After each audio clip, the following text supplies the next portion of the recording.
हम टाल मटोल क्यों करते हैं? हफ्ते में कितनी बार ऐसा होता है जब आपको कुछ बहुत जरूरी काम करना होता है, लेकिन आप कहते हैं मैं बाद में कर लूंगा या कर लूंगी। जब आपको बहुत जरूरी काम करना हो तो ज्यादातर लोग टाल मटोल करने लग जाते हैं, जिससे आपकी पर्सनल प्रोडक्टिविटी को बहुत नुकसान पहुंच सकता है। शायद आप अभी भी टाल मटोल कर रहे हों और इसलिए आपने इस वीडियो पर क्लिक किया हो। अगर ऐसा ही है तो हम आपकी इस टाल मटोल की वजह समझने में आपकी मदद कर सकते हैं और इसे रोकने के लिए कुछ संभावित समाधान बता सकते हैं। लेकिन आपको बेस्टी को सब्सक्राइब करने में कोई टाल मटोल नहीं करनी चाहिए और ना ही नोटिफिकेशन बेल दबाने में, ताकि आप हमारे डेली कंटेंट से अप टू डेट रह सकें। हालांकि ज्यादातर लोग टाल मटोल करने वालों को अनमोटिवेटेड या आलसी समझते हैं, लेकिन टाल मटोल करने की कोई संभावित वजहें हैं जो काफी गहरी हैं। जरूरी कामों में टाल मटोल करने का सीधा संबंध आपकी साइकोलॉजी से जुड़ा है। कुछ एक्सपर्ट्स के मुताबिक अक्सर टाल मटोल करने वाले लोग सेल्फ कंट्रोल की कमी से जूझते हैं। यही वजह है कि वो जरूरी लेकिन बोरिंग लॉन्ग टर्म कामों और जिम्मेदारियों को टाल देते हैं और उसकी बजाय ऐसे कामों पर फोकस करते हैं जो शॉर्ट टाइम में होते हैं और कम जरूरी होते हैं, लेकिन जिन्हें करने में मजा आता है। कई बार तो टाल मटोल करने वाले अपने कर्तव्यों को भुलाकर किसी महत्वपूर्ण डेडलाइन को मिस करने का खतरा भी उठाते हैं, क्योंकि प्रोडक्टिविटी को छोड़ने और उसकी बजाय शॉर्ट टर्म डिस्ट्रैक्शंस में खो जाने का लालच काफी तगड़ा होता है, जिसे इग्नोर करना मुश्किल होता है। टाल मटोल करने के पीछे की साइकोलॉजी का मतलब है कि इन डिस्ट्रैक्शंस की ससेप्टेबिलिटी का लेवल हर इंसान में अलग अलग होता है, क्योंकि कोई भी दो इंसानों के दिमाग कभी एक जैसे नहीं होते। इसलिए टाल मटोल की वजहों और प्रभावों को अच्छी तरह से समझने के लिए बहुत सारी स्टडीज की गई हैं। 2016 में छपी एक दिलचस्प स्टडी में ब्रेन स्कैनिंग तकनीक के जरिए टाल मटोल करने वालों को एनालाइज करने की कोशिश की गई। अक्सर टाल मटोल करने वालों के एक समूह ने इस स्टडी में भाग लेकर अपने दिमाग को स्कैन कराया और इस स्कैन के नतीजों की तुलना टाल मटोल न करने वालों के एक समूह के साथ की गई। इस तकनीक को रेस्टिंग स्टेट fMRI कहा जाता है। इस एक्सपेरिमेंट के दौरान रिसर्चर्स को पता चला कि जो पार्टिसिपेंट्स टाल मटोल वाला बर्ताव करते थे, उन्होंने अपने डिफॉल्ट मोड नेटवर्क में अलग अलग तरह की गतिविधियों को एक्सपीरियंस किया।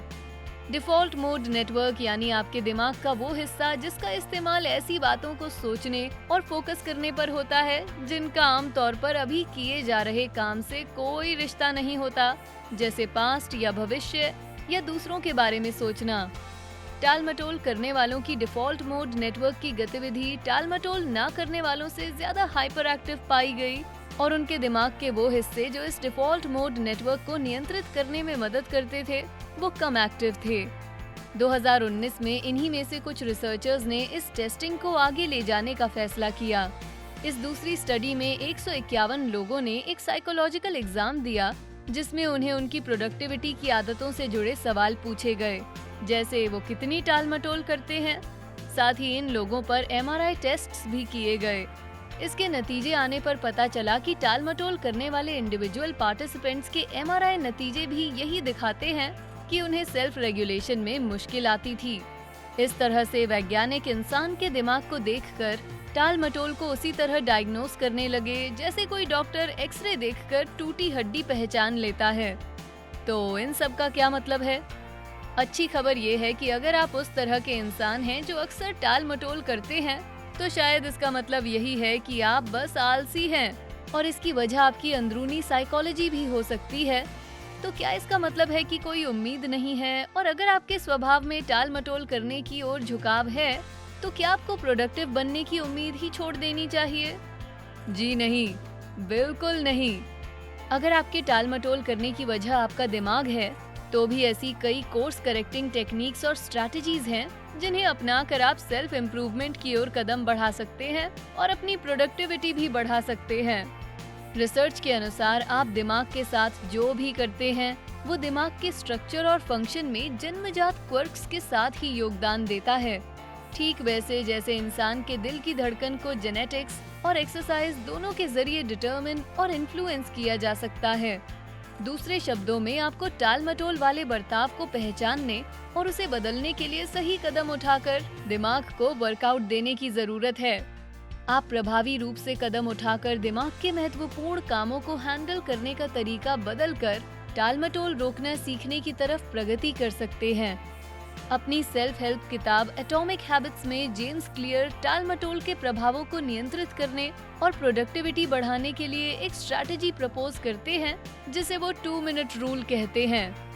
क्लियर के अनुसार 2 मिनट रूल कहता है कि जब आप कोई नई आदत शुरू करते हैं तो उसमें 2 मिनट से भी कम वक्त लगता है।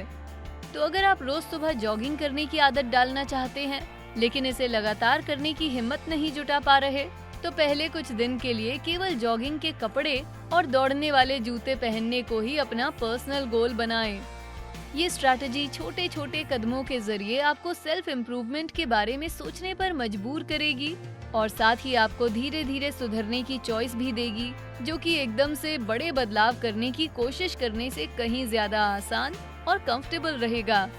छोटे और आसान कार्यों से शुरुआत करने से आपको ये फायदा भी मिलेगा कि आप अपने टाल मटोल करने से रोकने वाले गोल में टाल मटोल नहीं करेंगे।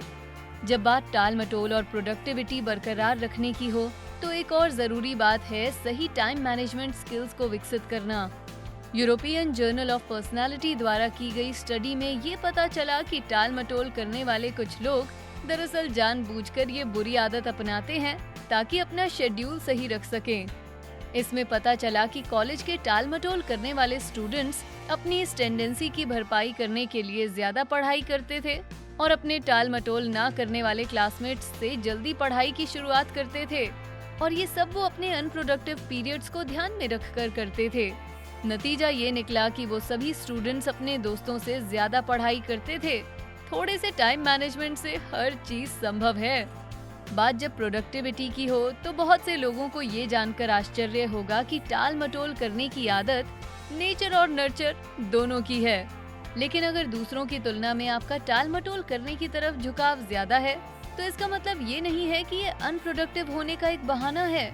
आपको ज्यादा मेहनत करनी होगी, साथ ही ऐसी कई तकनीकों को अपनाना होगा जिनका इस्तेमाल आप अपनी इन आदतों पर काबू पाने और प्रोडक्टिव बर्ताव के रास्ते पर चलने के लिए कर सकें।